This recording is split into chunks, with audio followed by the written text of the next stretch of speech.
गरीब साध साध सब नेक हैं, आप अपनी ठोरे, जो सतलोक ले जाएंगे वो साधु कोई और।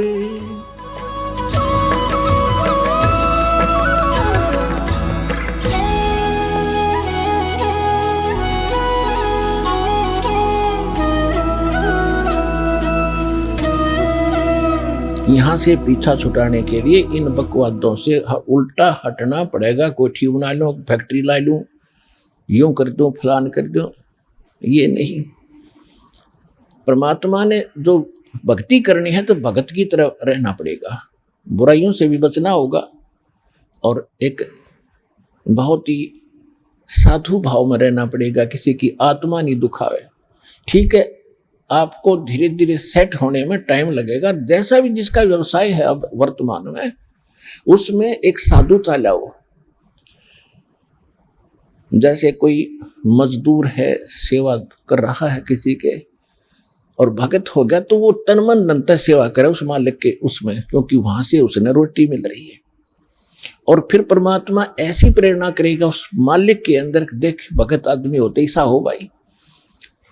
कोई चीज पड़ी रहो घर में, उसके लिए मिट्टी समझे, चाहे पैसा हो चाहे सोना हो, कुछ भी हो, अपनी मिली हुई दो रोटी यानी दो जो दिहाड़ी मिलती है उसमें संतोष सब्र करके देखा कितनी इज्जत बनेगी उसकी, और कितनी विनम्रता और उसके प्रति सद्भावना और उसका आदर बनेगा उस मालिक के हृदय में।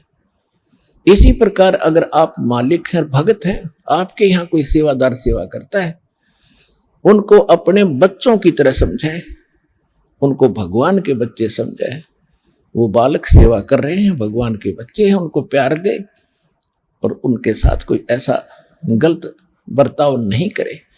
और फिर कुछ दिनों में उनके दिल में ऐसी भावना होगी, परमात्मा दोनों तरफ रोल करता है, जब हम मालिक के अनुसार चलेंगे फिर उन बच्चों में भी, उन सेवादारों में भी ऐसी भावना भर देगा कि हमारे जैसा नालायक इसे ऐसे भले आदमी के घर में राम 19-21 कराएंगे, सेवा में मजदूरी में 21 काम कराया करेंगे वह।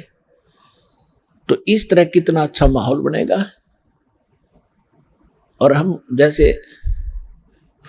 जैसे मालिक तो समझता है कि पैसे दो 100 रुपये और काम खींचूं 1000 का, और मजदूर क्या समझते हैं, रुपये लेवा 500 और काम करा 100 रुपया का। दोनों की नीयत खराब और दोनों दुखी, कर्म भी बिगड़े, टेंशन बनी रहे। तो इस प्रकार हमने अपने इस अंतःकरण के अंदर एक साधु भाव लाना पड़ेगा, और तब देखना आपका वातावरण कैसे बदलने लगेगा, कैसे बदलने लगेगा, पूछो मत। तो तब हम यहां भी सुखी होंगे। आपको चिंता नहीं रहेगी कि वहां सेवादार सेवा कर रहे हैं, वो अपने तन मन धन से सेवा करेंगे भगवान से डर के, वो भगवान से डरने वाले हो जाएंगे, फिर बातें खत्म हो जाएगी। अब तो आग लगी पड़ी है, रिश्वत ले ले, यूं ले लूं, फलान करूं, जब करूंगा तेरा काम धर दे 500 रुपये, और उधर से 500 ले लिए, डॉक्टर के जाकर 1000 लग गए, वो 500 भी गए, 500 अपनी तनख्वाह में गए।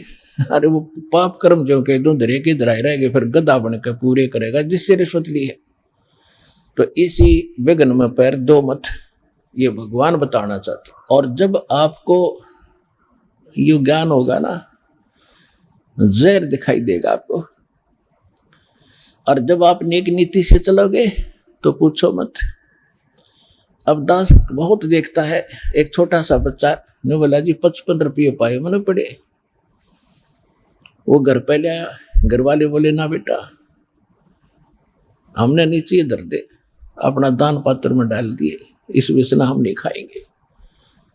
अब देख जिसके गिरे थे उसको पुण्य हुआ, अब यहाँ पर भंडारे में लग गए, और वैसे उस पर चौनी खर्च होनी थी कि उसने विधि का पता नहीं, और वैसे कोई और मिल जाता उसने जाते कहीं घुट्टी लाओ उसके 55 रुपया की, या कितने मांस मिट्टी खाओ उसको और पाप लगाओ। तो इस प्रकार हमारी नीत साबित होगी, भगवान खुश होगा, और जब भगवान खुश हो गया तो फिर कमी नहीं रहेगी। हमने परमात्मा को प्रसन्न करना है, और परमात्मा प्रसन्न हो गया तो फिर कमी किस चीज की।